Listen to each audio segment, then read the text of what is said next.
Become a patron at www.patreon.com/Golden Era Bookworm for hard to find books, scans of rare photos, and articles on the Golden Era of bodybuilding.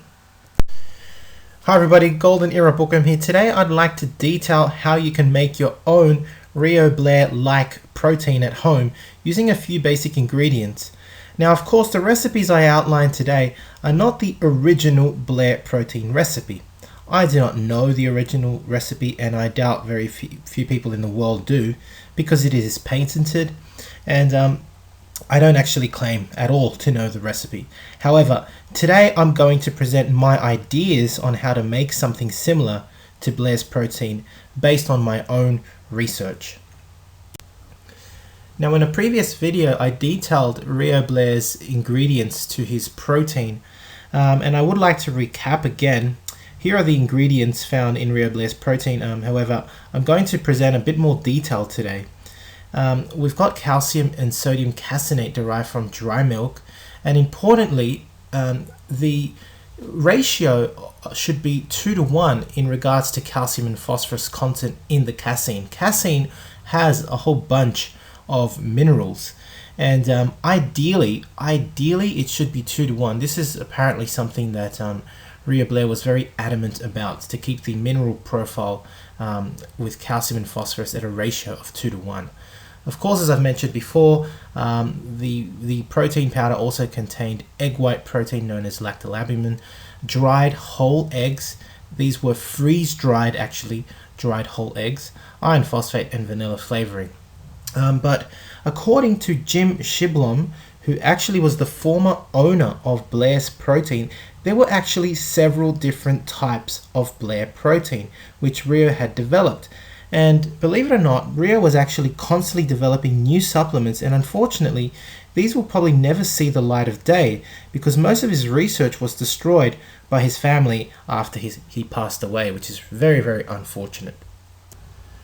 Now, I did a little bit of research on these different types of powders that Jim Shiblom claimed that there were, and there are apparently 3 different kinds of powders that Rio Blair developed. This is according again to Jim Shiblom, the former owner of Rio Blair's Protein. And here are the components of each of these 3 different types of protein powders developed by Rio Blair. The first was the regular one, which was a 90% milk protein with 10% whole dried eggs, not just the egg white, but all of the egg, freeze-dried. Actually, it was freeze-dried, and this would also contain lactose. There was the no carbohydrate version, which was basically the same as the regular without the lactose. And finally, there was an egg enriched protein, which contained 66% freeze-dried egg and 34% milk protein. From my own research, I have found that there are certain important factors that make Blair's Protein unique, and these are necessary to understand if we wish to come up with our own version of Blair's Protein, and these are listed. The first one is the use of high quality undenatured protein sources. This is very important. Now, for nowadays, it's very easy for us to actually choose a good protein source because most proteins are undenatured nowadays.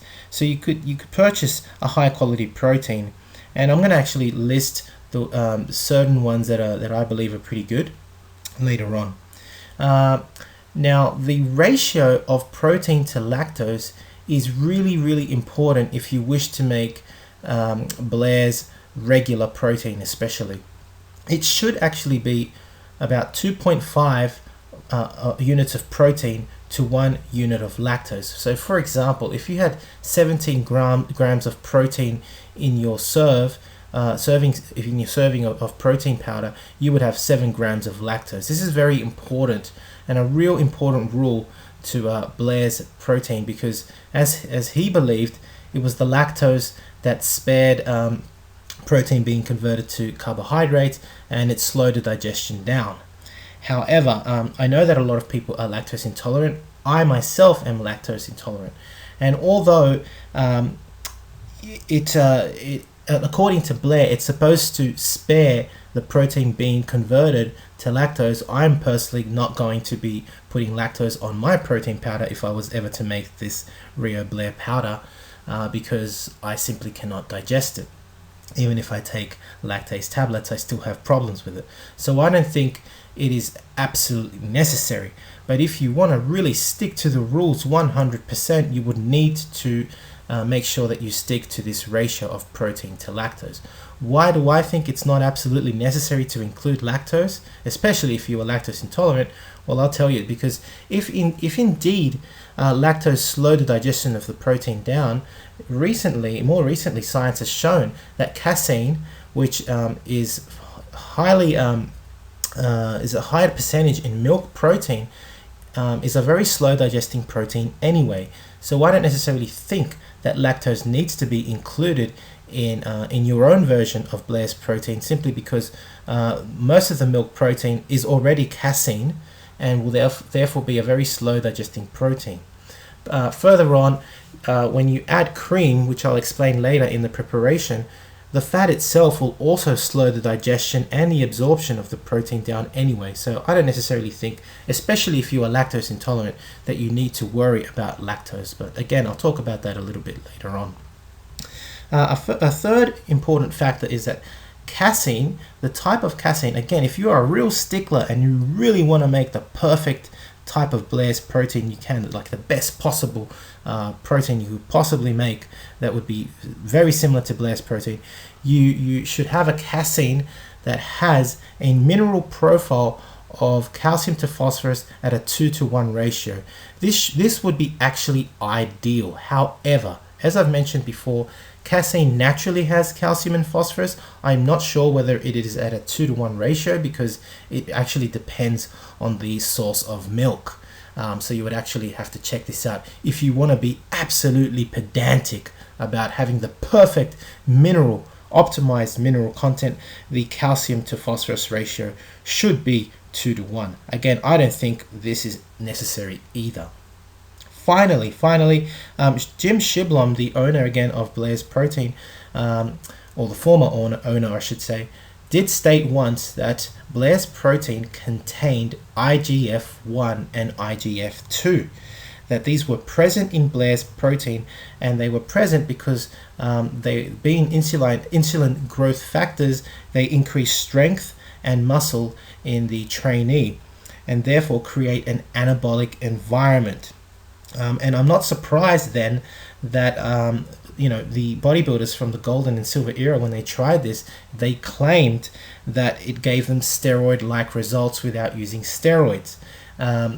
Whether it truly is the inclusion of IGF-1 and IGF-2 in God knows what quantities, this might be the reason why it did give steroid-like quantities. Again, I will never know, and neither will you, because the original formulation is patented. And if it contained IGF-1 and IGF-2, who knows if it actually contained other anabolic properties? I'm not sure. But this is just an indication to show that perhaps Blair's Protein also had other things inside. Now, because of the apparent inclusion of IGF-1 and IGF-2 in Blair's Protein, for this particular reason, if I, for example, really wanted to make my own version or mimic Rio Blair's Protein, then I would recommend adding colostrum. Because colostrum, if you're not aware of it, being the very first type of milk that comes out of the cow when the calf is born, is very high in insulin growth factor 1 and 2.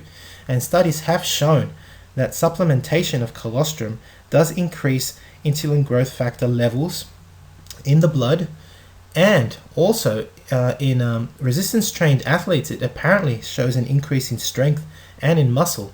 And so it definitely does show anabolic properties. And if you really wanted to make your Rio Blair Protein as close as possible to the original, which contained IGF-1 and IGF-2, then I would also be adding some colostrum. So now that I've given you some recommendations and the ingredients and components as to how to mimic Blair's protein, here is at least my take on how to make Blair's regular protein. If you really wanted to try and make Blair's regular protein, which contained lactose, you would have to do the following. You'd have to find yourself a high quality milk protein concentrate and have this as 90% of the component of the powder. And to it, you would have to add 10% of whole freeze-dried egg. Now I'm going to explain both of these components more in a little detail now. With the high quality milk protein, which is available online, you can find it. I'm not going to give you a bunch of lists of websites. You can find it yourself online. What's great about milk protein concentrates is that, if you aren't aware of this, milk protein itself is composed of 80% casein and 20% whey. Now within this casein, I'm pretty sure you're going to have calcium and phosphorus types of casein in there, so that would already take care, I'm assuming, of having both types in there as they were in Blair's protein.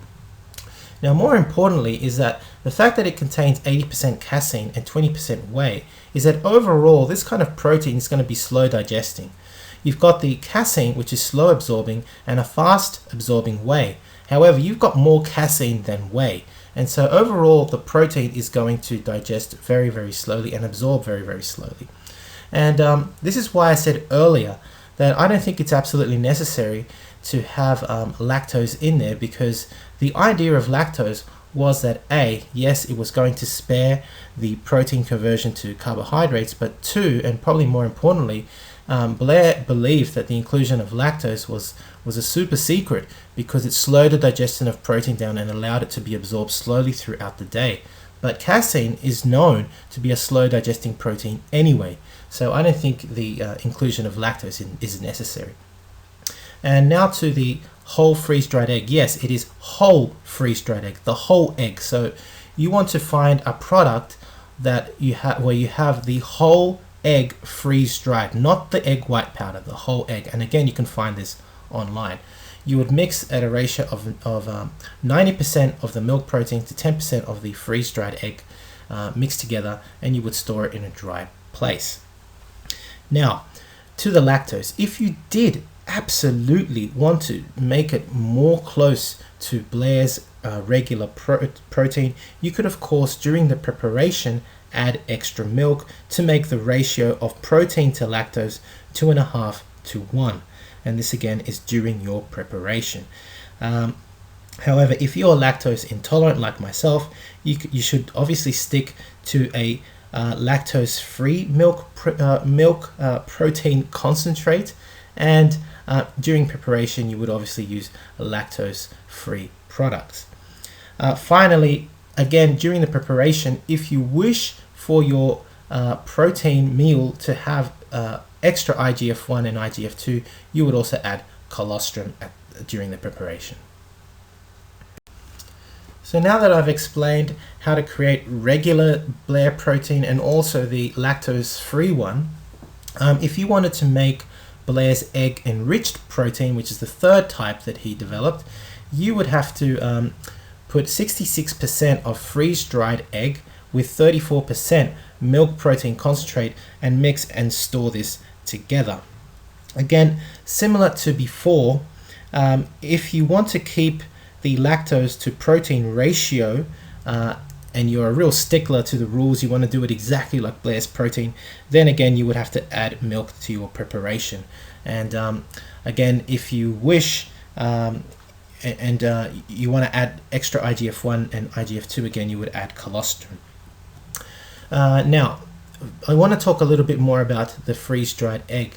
In Jim Shiblom's explanation of the egg-enriched protein, he wasn't very specific in the type of dried egg that was used in the egg-enriched protein. I'm only assuming that you had half of whole dried egg and half of dried egg white. I'm not really sure. This is my own assumption here because it didn't actually state. It may be that you have to add 66% of whole dried egg or mix in some egg white powder in there. I'm not really sure.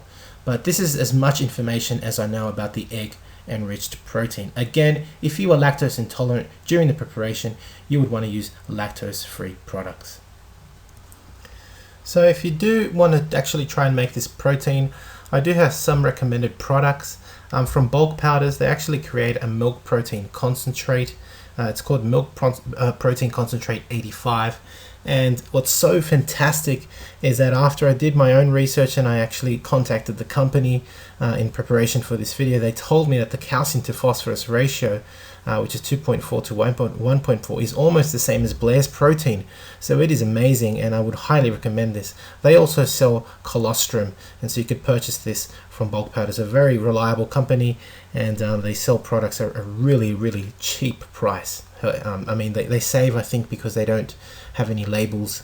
It's just basic bags where they sell their products. So the fact that they don't have labels or associated with any company means that they can sell the product really, really cheap at almost wholesale prices. I don't gain anything at all by stating this information. I'm just trying to help you guys and gals, to make this protein if you so wish to.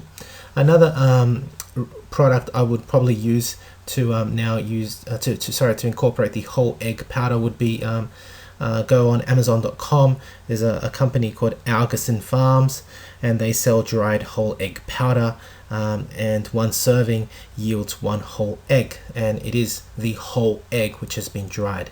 So these are the recommendations, the products that I would recommend if you wanted to create your own Blair's regular protein, or carb-free protein, or even the egg-enriched protein. So assuming you've made your protein powder, any of the three, that is the regular Blair's, the carbohydrate-free, or the egg-enriched, you've just trained and you're ready to consume your protein just like Dave Draper here. Well, remember that Rio Blair recommended having his powder as a pudding, and so he actually recommended mixing it with half and half. A cup of half and half to be precise. But if you don't have access to half and half is simply milk and cream mixed together in equal parts. And so let's say you don't have access and you only have access to milk and cream. Here are the steps to preparing Blair's protein. To a scoop of protein powder, which is approximately 30 grams of protein, you would add a cup of whole milk. Again, if you are lactose intolerant, choose lactose-free milk. But if you have no problems with lactose, you have the possible luxury of trying raw milk, which was recommended by both Vince Gironda and Rio Blair. But if you don't have access to it, of course, just have regular milk. Now, you could add to that to make it to the consistency of half and half, and to increase the saturated fats, which according to Rio Blair are necessary when having his protein powder. You would add a cup of whole cream. Now you've got this kind of a thick pudding-like consistency in your protein powder. I just want to make a point here for those people that are absolutely sticklers and really want to make their Blair preparation, their Blair protein powder preparation, as close as possible to the way Blair recommended it. And let's say you are not lactose intolerant, you want to stick to that protein to lactose ratio rule. Now, whole milk contains about 14 grams of lactose, and it also contains, from what I remember, about 7 or 8 grams of protein. So if you are mixing your protein powder to whole milk, you're already getting it up to about, let's say, 40 grams of protein. And the ratio, therefore, to lactose will be 40 to 14. Right, so 40 grams of protein to 14 grams of lactose, which now is very similar to that ratio that Rio Blair recommended. So this is an ideal way of preparing your protein powder. You're going to end up with this nice, thick, pudding-like consistency. Once again, optional is to add colostrum. Once you're done, once you've got your protein powder, your whole milk, whole cream, whether it's lactose containing or lactose free, you can mix it up and you are done. You are ready to consume it, and it's as simple as that. Here are some extra tips that I learned from reading many of Rare's publications. So he recommended the addition of 1 or 2 raw eggs, or having them poached, or using his $1,000 method egg, whichever. The inclusion of eggs was recommended by Rio Blair, just 1 or 2 per drink. He also recommended taking his soy bro capsules which are just monounsaturated fats. Of course, nowadays you can take 1 teaspoon to 1 tablespoon of olive oil with your drink. If your protein powder is unflavored, you can add natural vanilla flavoring, as Rio actually did in his own protein powder. And he recommended having 1 to 3 of these drinks a day, depending on your particular nutritional needs. Now, if you wish to learn more about Rio Blair, his training methods, and his particular principles of nutrition for bodybuilding, you can purchase any of these books on my website, www.goldenerabookworm.com. Irvin Johnson's Scientific Bodybuilding and Nutrition course focuses on his weight training principles and nutritional principles. Rio H. Blair and the Secrets of Bodybuilding Nutrition really talk a lot about the original protein recipe and how to prepare it. Finally, the Blair's Protein Way of Life nutrition report, which I've just uploaded only for $5, actually tells you how to prepare Rio Blair's protein in different ways with different kinds of recipes, different recommendations. It's a great little booklet, all available on www.goldenerabookworm.com. So I hope you've enjoyed watching this video on how to prepare your own Rio Blair type of protein. I know it's just a mimic. I don't have the recipe, as I said before, but I hope that this video can serve you in trying to create your own. If you do, please let me know how you go. Did it work for you? Tell me your results. I'd love to find out more about it if you decide to make it yourself. Anyway, I hope you've enjoyed watching the video. If you have, please give it a thumbs up. Subscribe if you haven't to the Golden Era Bookworm. Thank you for watching, and leave me your comments. If you'd like to support my work, please donate via PayPal or become a patron.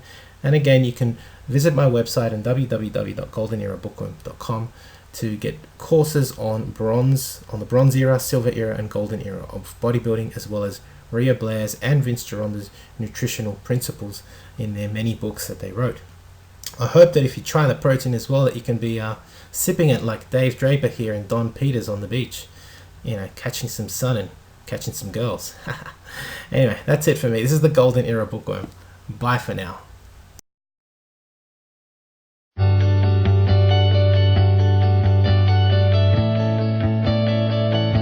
Hi everybody, I just want to recommend this phenomenal book, Vince's Secret Locker, volume number 2 by Carl Coyne.